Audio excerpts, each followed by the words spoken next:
Tudo bem com você? Bom dia para todo mundo que está nos acompanhando. Ótima semana para todo mundo também. Ótima semana também. Vamos falar agora com o Gustavo Almeida, que já está aqui conosco. Já desejar um ótimo dia, uma ótima semana para ele. Muito bom dia, Guga. Tudo em ordem? Como vai? Bom dia, Felipe. Bom dia, pessoal. Tudo em ordem, tudo bem, entendeu? Nada de surpresas aí por enquanto para esse mercado. Por enquanto. Tudo dentro Por enquanto, né, dos Guga? Conformes.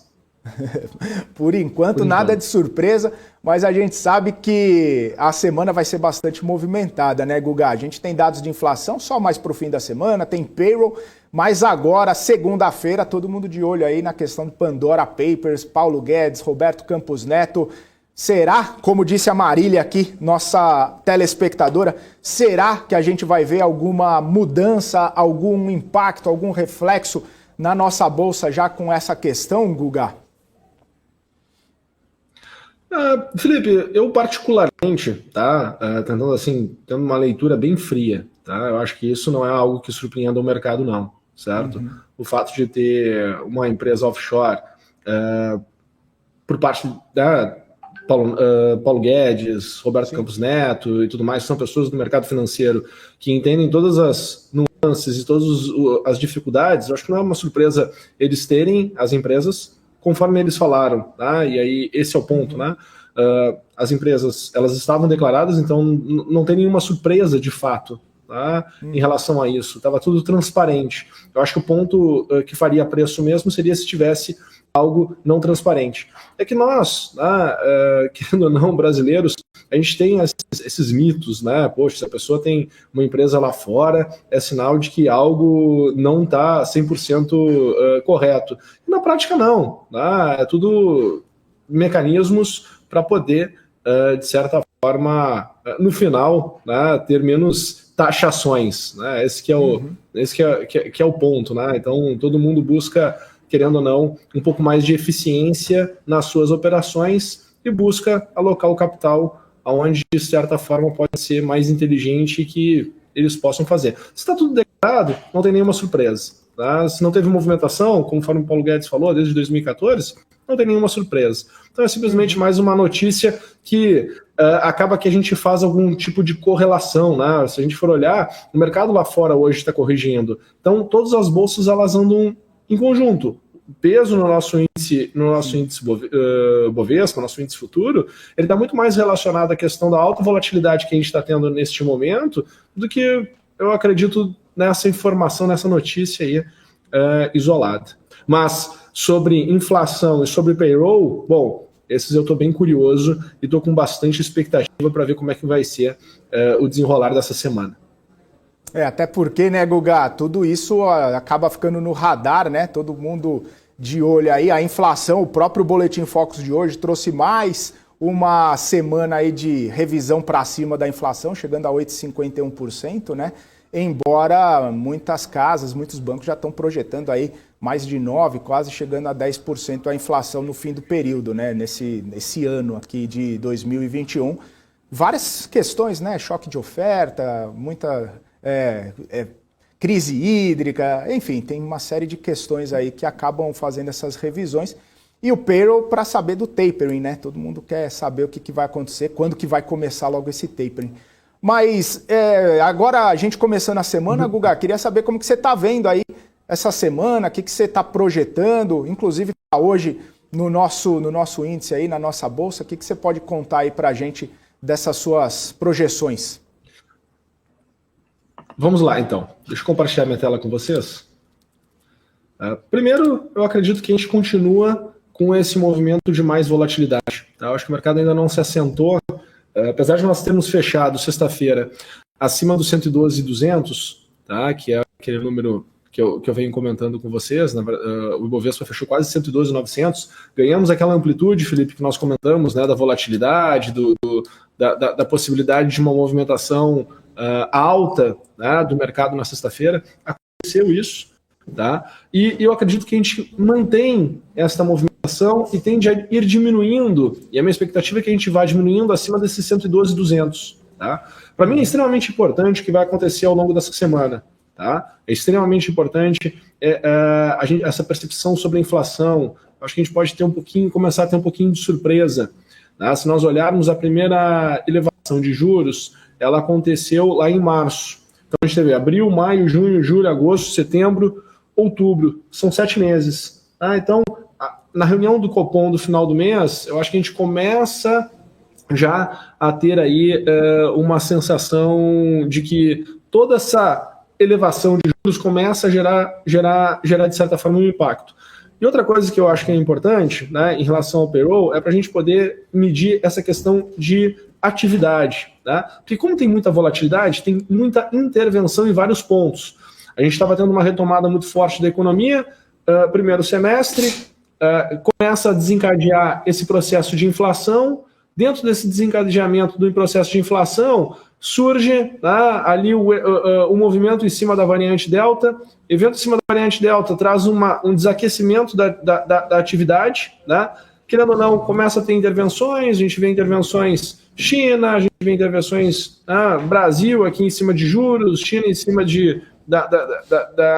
das especulações em cima das commodities, e aí tu vê o mercado, ele ainda num processo de acomodação, tá vários players tentando se acomodar, tentando fazer suas alocações. Aqui no Brasil, a gente vê esse movimento forte dos multimercados saindo das posições de renda variável, que vem fazendo com que a nossa bolsa sofra, indo para as posições de juros, que tradicionalmente é onde eles têm mais, têm a sua performance, né, historicamente.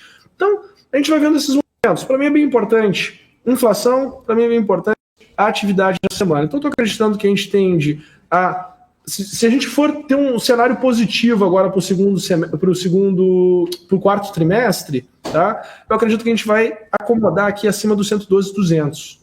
Tá? Me parece, estrategicamente, que essa região aqui está muito interessante, como muitos analistas fundamentalistas comentam. A gente tem várias empresas descontadas, então é interessante que a gente consiga ver o mercado diminuindo a volatilidade e se mantendo acima dessa região aqui.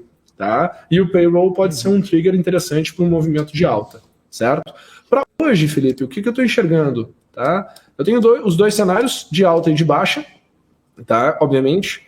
O meu cenário de baixa, para a gente olhar primeiramente, tá? O que eu tenho aqui, ó, eu tinha uma expectativa que a gente poderia começar aqui com uma queda em torno de 0,75, que era aqui nessa região dos 112, 250, tá? O mercado abre a esse nível de preço e continua a movimentação. A minha sequência é para vir para cá, ó, perder o 112 por algum momento, tá? Eu acho que podemos vir a acontecer aqui no 111,900, tá? E se as coisas deteriorarem um pouco mais, podendo chegar lá a 111,380, ou quem sabe, né, ao longo de hoje e amanhã, voltar lá para os 110,300, que é as mínimas que nós tivemos ali no final do mês, no dia 30 de setembro, né? Então poderíamos voltar para esses patamares. Esse é meu cenário de baixa, tá? Olhando aqui, obviamente, utilizando essa base de dados que foi entre o dia 1º de outubro às 11h45 e o dia 1º de outubro às 2h55 da tarde, tá? Então é um movimento aqui em torno de 3 horas, tá? Essa movimentação aqui intensa mostrou uma mudança de apetite por parte dos investidores e ela está servindo como referência para uma sequência da movimentação, né? Ou seja, o mercado ele destrava valor, muda de patamar, fica questionando nas máximas, mas já abre devolvendo parte deste movimento e caso a gente comece a ver o mercado tendo que estopar, os participantes dessa movimentação tendo que estopar, vai ter uma intensificação do movimento de queda, podendo sim chegar aqui nesses patamares aqui de baixo. Agora, para cima, o que eu tenho? Tá? Eu tenho aqui uma movimentação de certa forma mais interessante. Tá? Apesar de estar utilizando essa base aqui de dados, que é do dia 30 de setembro, meio-dia e 20, até o dia 30 de setembro, às 5h30 da tarde, final do dia, né, que foi um movimento onde o mercado ele questionou as mínimas, tá? Utilizando ela como referência, eu tenho bastante projeções positivas, podendo voltar lá para 113.800, 114.590 e um cenário muito legal, 115.900, tá? Isso utilizando essa base aqui de informação. Se eu pegar essa base de informação aqui do dia 27 final do dia até o dia 28 também, final do dia, que é toda essa queda aqui, e o mercado inverter, né, essa polaridade negativa aqui, bom, aí o movimento pode ser bem surpreendente e por isso que essa semana é extremamente importante. Ela ainda está com um tom negativo a semana? Sim, ainda estamos com um tom negativo na semana. Mas, conforme o mercado for mudando, as oportunidades de fato, elas podem ser, elas tendem a ser, não é que podem ser, elas tendem a ser muito interessantes. Tá certo, Guga, muito bom. Ô, Guga, tem alguns outros assuntos aqui que a gente poderia tratar hoje, né? Hoje assunto é que não falta. O pessoal do chat está falando bastante aqui sobre essa questão do próprio Pandora Papers aqui que a gente comentou mais cedo. Mas tem uma questão importante também que hoje o Itaú já começa com ajuste, né, em suas ações, tanto as preferenciais quanto as ordinárias, da casa ali dos 17%, 18%. Justamente por conta aí dessa cisão com a XP, também a XP começa a negociar seus BDRs aqui. Queria ver se você pode dar uma olhadinha em Itaú aí, ver quais são as suas projeções, inclusive com esses ajustes, né? Menos 17%, menos 18%. O que você pode falar aí do Itaú pra gente, Guga? Querendo ou não, né, Felipe, de curto prazo o mercado ele vai ficar um pouquinho mais nervoso. Tá? Vamos ver como é que os participantes principalmente de Itaú, vão reagir em relação ao mercado, né? A gente olha para a XP, a gente já vê ela sofrendo nos últimos pregões em função dessa movimentação e dessa realização de posição por parte das empresas techs como um todo. Eu acho que o mercado todo tech sofreu uma redução bastante, tá, muito grande de posição, tá? Quando eu olho para o Itaú, Unibanco, o que nós estamos olhando aqui em Itaú, né? O mercado nesses últimos dias, ele vinha, de certa forma, tá, bem intenso, né? Bem forte, bem positivo, comprador, né? Podendo chegar, no meu cenário, a gente poderia caminhar aqui até 32,40. Vai abrir já com ajuste? Sim. Eu gostaria de ver se eles vão atualizar toda a base de dados ou não, né? Ou simplesmente vai ser um ajuste da cotação e vai ficar com esse gap aqui na operação. Eu estou curioso para saber, eu não li sobre isso, tá? Se vão ajustar toda a base ou se simplesmente vai ter um gap na posição, porque é diferente, né? Uma coisa é fazer todo um ajuste de toda a base, como é feito quando é feito um pagamento de dividendos. A outra coisa seria abrir aqui com um gap de baixo. Mas vamos lá, né? Tentando projetar como se houvesse um gap de baixa. O que nós imaginamos? Olha só que interessante, olha 25,40 aqui. Tá? Então essa região de R$ 25,40 vale muito a pena a gente ficar aqui atentos para ver se tem algum gatilho operacional de compra nesta região. Tá bom? E um cenário muito negativo para Itaú Unibanco seria a região de R$ 22,40. Vale a pena ficar acompanhando aqui estes dois níveis de preço, tá? São os dois níveis mais importantes para mim que a gente tem que ficar monitorando, que a gente tem que ficar acompanhando, tá bom? Maravilha. Ô Guga, só para a gente encerrar aqui, eu tenho algumas informações que eu preciso passar para todo mundo, porque saiu agora há pouco, né? A gente estava de olho nisso, a questão do Banco Inter, que ia anunciar antes da abertura do mercado informações sobre o provisionamento, né? Aquelas prévias operacionais.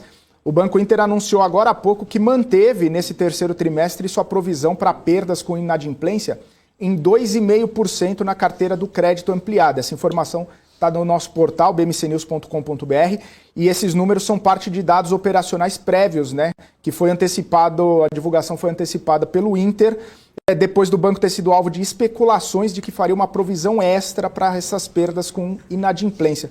O Banco Inter ele ia divulgar essa prévia operacional no próximo dia 7, mas acabou antecipando justamente por causa de tudo isso. E a gente viu, inclusive, o movimento do Banco Inter, né, na semana passada, caindo praticamente todos os dias, mas na sexta-feira acabou fechando em alta, na verdade, a maior alta do pregão. Bom, tava para ser divulgado esses dados aí, foram divulgados. Ô Guga, só para a gente encerrar aqui, queria pedir para você deixar seus recados aí para essa semana, o que o investidor para ir mais tranquilo, para ficar um pouco mais sossegado, esperar os indicadores? Só para a gente finalizar aqui, deixa seu recado para a semana aí, por favor. Na minha visão, Felipe, eu acho que ele conseguiu se encontrar aí nessa região dos 112.200 pontos. Tá? Obviamente que lá fora, se a gente olha para os Estados Unidos, tem mais espaço para corrigir do que aqui, e isso contamina a nossa bolsa. Tá? Então, se tu olha dessa maneira, por um lado, tu enxerga que a nossa bolsa está num patamar interessante para se comprar. No outro, tu enxerga que lá fora, né, tem espaço para corrigir e isso traria o nosso mercado para baixo. Então, o que tem que se fazer? Tem que ter uma estratégia para se comprar, para se posicionar. Né? E aí a pergunta é como é que está a carteira do investidor nesse momento? Né? Se está com uma posição em renda variável maior do que gostaria de estar, se está com uma posição menor do que gostaria de estar, se está com liquidez, se está líquido, se não está, se entende como é que pode equalizar a sua estratégia. É difícil tu dar uma opinião generalizada que vai encaixar para todo mundo. Né? O ponto é que se tem estratégia, né, e tu tá acompanhando esse nível de preço, tu tem uma grande oportunidade. Tá? Tu tem uma grande oportunidade mesmo. É só ter um pouco de cautela, de calma, nem cautela, calma, que se o mercado sinalizar que é para ir para cima, você vai alocar seu capital e vai surfar uma tendência de alta. O problema é o cara que está mega posicionado já, né? Tá mal posicionado, que se posicionou sem um critério bem definido. E aí essa pessoa tá na esperança de que venha uma notícia boa e fica muito emotivo, que faça com que a sua racionalidade de tomada de decisão ela fique limitada. Então, esse que é o problema. Né? O problema, as pessoas que estão com bastante liquidez querendo se posicionar, tem que estar feliz da vida. O cara que está posicionado já, a única coisa que eu consigo enxergar de interessante é trocar um pouco a sua posição, uma vez que todo o mercado corrigiu, né, e alocar em coisas que você consiga ter uma tranquilidade melhor de estar posicionado. Né? E olhar o capital como um todo. Né? Pô, o que tu tem em bolsa? 5%, 10%, 20%, 30% do seu patrimônio? Quanto a mais você está disposto a alocar? Aí a resposta imediata da pessoa é a seguinte: mas eu não quero perder mais. Não é que você vai perder, é que você tem que alocar de forma estratégica, inteligente, para poder surfar as tendências, né, de forma prazerosa, porque senão, de fato, o processo de investir ele fica muito tenso. Né? Então, a minha opinião, minha sugestão é que consiga, né, entender muito bem como é que está a sua alocação, não fique um torcedor, entenda o todo, né, mas que para quem tem recurso financeiro disponível para poder alocar de forma inteligente e ficar acompanhando a partir de agora, de fato, a gente está muito próximo de uma janela de oportunidade. Se não for aqui, vai ser num patamar um pouco mais abaixo? Sim, mas não vai demorar muito tempo. Eu acho que o mercado não vai ficar lateralizado nesse sentido de preço por muito tempo. Tá bom? E o último recado, obviamente, é que hoje às 18 horas nós temos o programa Geometria, ao vivo, onde vou estar junto com o Rafael Lara, respondendo a todas as perguntas dos telespectadores. É isso. Isso que eu ia falar, Guga. Isso que eu ia falar, para o pessoal ficar de olho no mercado, acompanha a BMC e daqui a pouco ficar de olho no Guga aí, mostrando todas as empresas que o pessoal pedia aí, fazendo suas análises. No Geometria, 6 horas da tarde. Valeu então, Guga. Até mais. Até às 6 horas. Forte abraço para você. Ótima semana. Valeu, pessoal. Um abração. Ótima semana para todos nós.